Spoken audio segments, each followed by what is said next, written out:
Senator Majority Leader Chuck Schumer is taking a victory lap, saying Warnock's win is good for Georgia, good for Democrats, and good for America. It's big, it's significant.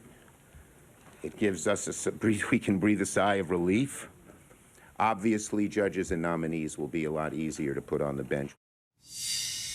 And ABC's Jay O'Brien joins me live from Capitol Hill now for more, along with our ABC News contributors, former Republican Congresswoman Barbara Comstock of Virginia and former Democratic Congressman Joe Crowley of New York. Jay, what does this 51-seat majority mean for Democrats? Because Schumer talked about a few issues that we often don't think about, like confirming judges and advancing legislation in committees. So practically, walk us through how this plays out now.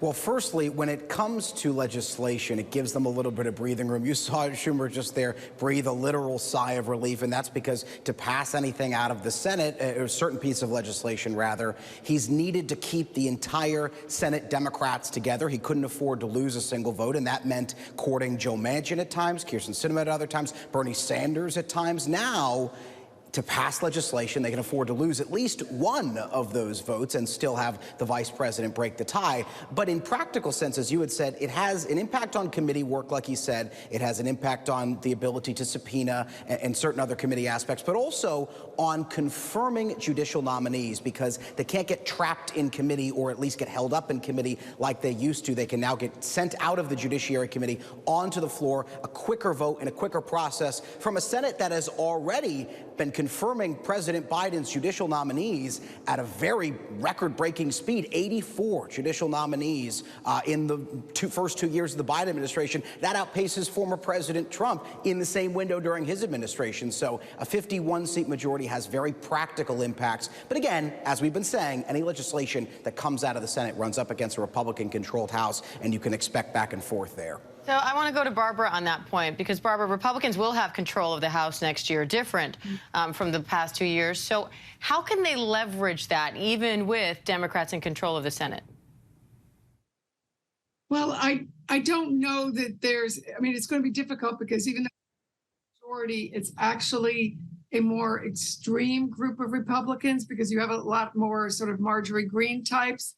But you do have a small group of these sort of New York moderates and some new moderates that got in that might want to do some new things. So that remains to be seen, because until you have the speakership resolved, you're going to hear more extreme rhetoric from that, crowd that's kind of wagging the dog here. But I do think for Joe Biden, I think a good issue would be to work on the border, to work on immigration, because Governor Katie Hobbs and Mark Kelly, two Democrats from Arizona, a swing state, have said, please work on this issue. And I think if he went to both Republicans and Democrats, President Biden, and said, let's work on this issue together, I think that would be sort of a good triangulation issue, kind of call Republicans out to say you always want to work on these issues, let's work on them together. And I think the country would appreciate working on those issues, and then working on getting gas prices down, on grocery prices, and kind of calling out, Republicans. You said you wanted to work on these issues. Let's work on them together. All right, so we know what Barbara would do if she were president. Joe, how about you? What do you think this strategy is now for Democrats in Congress and for President Biden going into next year? Well, I do think that there are a number of major issues still out there to be addressed, and Barbara touched on a few of them. I think energy writ large is an issue that needs to be addressed, not only gas prices, but moving forward, the issue of Ukraine and focusing there and making sure that Ukraine has everything that it needs to continue this battle with the incursion of Russia. I think being supportive of the president, being there to monitor, and at the same time support the president when it's practicable to do that. I think that's a challenge that Barbara's really dove into here in terms of Kevin McCarthy or whoever the speaker may be, dealing with the factions within the Republican conference, the far right and the more center right. And we'll see who prevails there in terms of the speaker's race. We sure will. Barbara Comstock, Joe Crowley, Jay O'Brien, thank you all.